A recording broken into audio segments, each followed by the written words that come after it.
केवळ एकाच पर्णकुटीच्या कुडातील तडतडणाऱ्या ठिणग्या बाहेरून स्पष्ट दिसत होत्या. पुटपुटल्यासारखे अस्पष्ट मंत्रोच्चार ऐकू येत होते. मध्यरात्र झाली तरीही कुणीतरी जागृत होतं. ध्यानपूर्व तयारी करत होतं.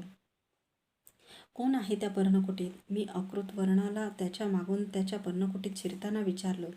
भगवान, उद्या पौर्णिमा आहे. त्यांचं वरुण व्रत आहे पूर्ण करण्यासाठी त्यांना दर पौर्णिमेला आणि अमावस्येला आदल्या रात्री असं यज्ञकुंडासमोर बसून सवित्र मंत्राचं गायत्री छंदात अखंड पुरश्चरण करावं लागतं. मग दुसऱ्या दिवशीच ते महेंद्र उतरून कलिंग राज्यात खाली जातात. पूर्व सागराच्या फेसाळणाऱ्या कटीभर पाण्यात उभं राहून सूर्याला दिवसभर अर्ध्यदान देतात. त्यांचं दर्शन घेण्यासाठी पौर्णिमेला आणि अमावस्येला कलिंगाची गर्दी सागरकिनारी लोटलेली असते. अनेक वेळा मीही त्यांच्यासह सागरकिनारी गेलो आहे. तुलाही ती संधी एखाद्या वेळी मिळेल. दर्भाच्या 2 पथाऱ्या अंथरून त्यावर 2 कांबळी टाकताना अकृत व्रण म्हणाला. सत्यसेन, शोण, अश्वत्थामा, दुर्योधन अनेक व्यक्ती माझ्या जीवनक्रमात होत्या. त्यातच अकृत वर्णाचीही भर पडली. फलाहार करून दर्भाच्या त्या थंडगार शय्येवर शरीर विसावताना माझ्या मनात एकच एक प्रश्न रेंगाळत होता. परशुरामाने उद्याच आपल्याला कलिंगाच्या राज्यात चल म्हटलं तर काय उत्तर द्यायचं त्यांना? सर्व कलिंग तर आपणाला पूर्ण ओळखतात. कसं जायचं त्यांच्यासह कलिंगाच्या राज्यात? विचार करता करताच निद्राधीन झालो. कक्षातल्या मऊ शय्येवर लागली नसती इतकी शांत होती ती परशुरामाच्या आश्रमातील पर्णकुटीतील पहिली रात्रीची निद्रा. पहाट झाली. ओम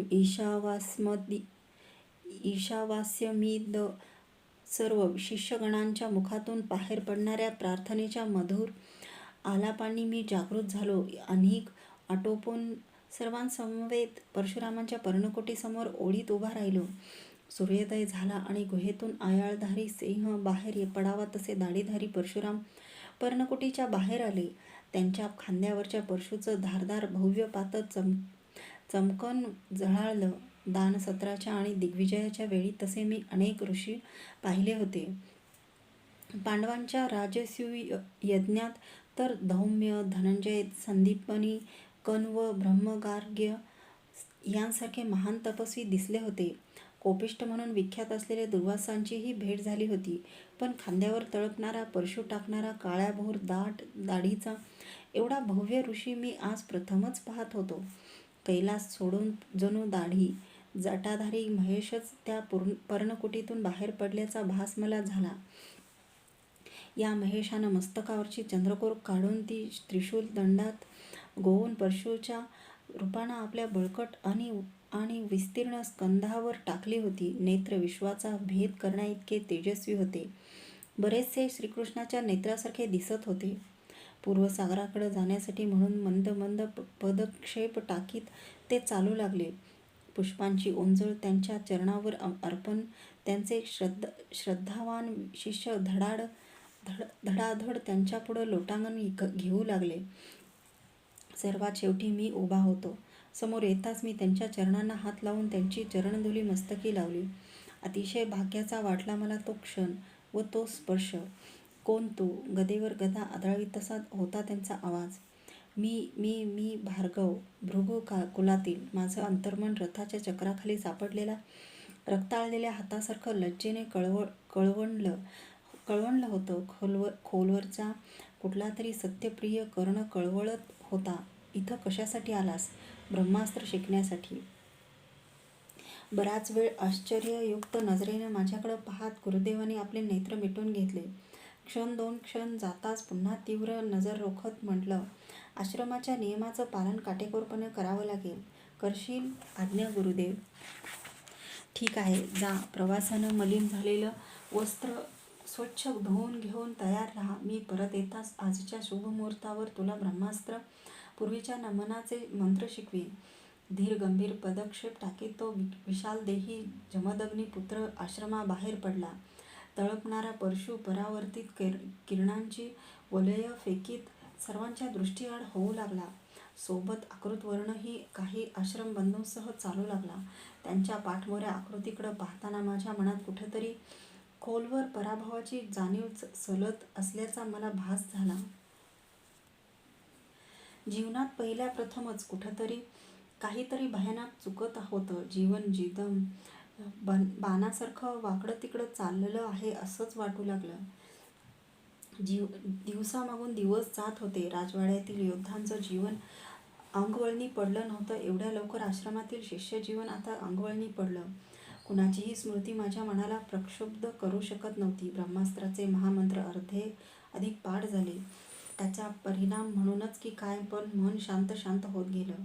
राजवाड्याकडं परतावं असंही वाटत नव्हतं. जीवनमुक्तीसाठी धडपडणाऱ्या असंख्य सहकाऱ्यांच्या सहवासात घटकामी पळं उजळून निघत होती. अकृत व्रणाचा सहवास तर अचूक अश्वत्थाम्याचीच आठवण करून देणारा होता. जीवनातल्या सर्व अंगांचा त्याचा सखोल अभ्यास ऐकताना मला काळाचं भान राहत नव्हतं. महिन्याकाठी एक दिवस असे की त्या दिवशी सर्व शिष्यगणाला गुरुदेवांना कोणताही प्रश्न विचारण्याची संधी देण्यात येई. जीवनाची वाटचाल करताना मनुष्य केवळ स्वतःचाच बुद्धीच्या जोरावर सर्व निर्णय अचूकपणे करील असं नाही. त्यासाठीच अशा दिवशी अनेक विषयांवर मनमुक्त चर्चा होई, शंका विचारल्या जात. जे काही मी आजवर शिकलो नव्हतो ते अशा चर्चांमधून नव्यानं शिकायला मिळालं. अशाच एका नियुक्त दिवशी मीही भगवान परशुरामांना प्रश्न विचारला. भगवान, सर्वात श्रेष्ठ आनंद कोणता? तुझ्या कल्पनेने कोणता श्रेष्ठ? प्रथम तूच सांग भार्गवा. त्यानं उलट मलाच प्रश्न टाकला. दानाचा. माझ्यापुढं कवच कुंडलं दानाचा प्रसंग उभा राहिला. नाही, दानातही मी कोणाला तरी दान केलं ही अहमपणाची जाणीव मागं राहतेच. त्यासाठी प्रथम सर्वात श्रेष्ठ काय हे पारखून घेतलं पाहिजे. भार्गव, सर्वात उंच पर्वत कोणता? हिमालय गुरुदेव, मी म्हणालो. नाही, सर्वात उंच पर्वत मनाचा. मनाच्या उंचीसमोर हिमालयही ठेंगणं आहे. म्हणूनच मन हे सदृढ पाहिजे. असं सदृढ मन बलवान शरीरातच असू शकतं. बलवानालाच सर्वात श्रेष्ठ आनंद प्राप्त होतो.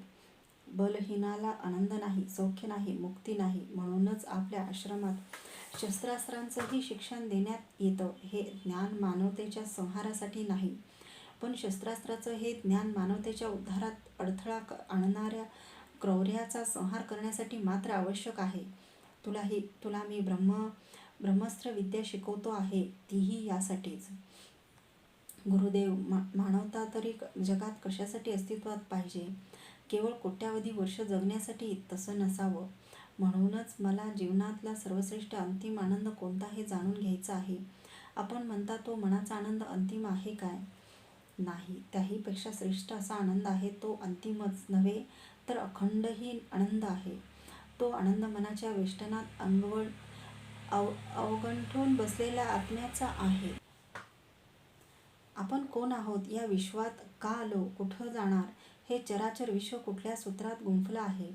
आपल्या आश्रमातील ही गायींची गोंडस पाडसं का बागडतात?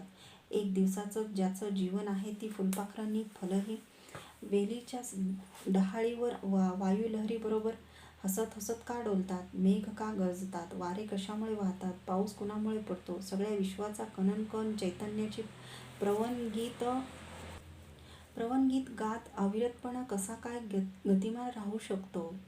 अफाट जीवसृष्टीचा हा अखंड नंदादीप कुठला जीवनरस घेऊन सतत तेवत असतो? हे सर्व जाणण्यासाठी, हे सर्व पाहण्यासाठी एक अद्भुत सुप्त असा नेत्र आपल्या या शरीरातच आहे. आत्मा हे त्याचं नाव आहे. इच्छाशक्तीच्या बलावर हा नेत्र ज्यावेळी आपण उघडू शकतो त्यावेळी सर्वच समस्या मिटलेल्या असतात. सगळं विश्व एक दिसू लागतं. महाभयानक वाटणाऱ्या विध्वंसनाने दुःख होत नाही. महान निर्मितीचा रूप पाहून वाटणारा खोटा आल्हाददायी उरत नाही. उरतो केवळ प्रकाश, सूर्यकिरणासारखा तेजस्वी प्रकाश. म्हणूनच आत्मानंद हाच सर्वश्रेष्ठ आनंद आहे. त्यांनी आपले विशाल नेत्र बोलतानाच एकदम मिटून घेतले. जणू त्या प्रकाशाच्या साम्राज्यात जाण्याची त्यांना तीव्रतम ओढच लागली होती. त्यांनी नेत्र मिटले की प्रश्न थांबवण्याचा तो त्यांचा संकेत आहे, हे आम्हाला परिचितच झालं होतं. सर्वांनी हात जोडले. ओम ईशावास्यम इदम प्रार्थनेची धीरगंभीर ध्वनी पुन्हा आश्रमाच्या आवाराबाहेर पडून महेंद्राच्या कडेकोपऱ्यात घुमू लागले. 1 वर्ष केव्हा निघून गेलं ते समजलंही नाही. भगवान परशुरामांच्या सहवासात राहण्याचं भाग्य इतकं मोठं होतं की मी एक दिग्विजयी सेनापती आहे, एक दानवीर आहे या मनाच्या धुंद करणाऱ्या कल्पना केव्हाच अस्पष्ट झाल्या. मी एक आज्ञाधारक नम्र शिष्य झालो, एक यांत्रिक झालो. झळाळतं ते सर्वोच्च सुवर्ण नसतं हे मला कळून चुकलं. केवळ पराक्रम हाच जीवनाचा अर्थ नसतो, डोळस चिंतनही असावं लागतं हे मला उमगलं.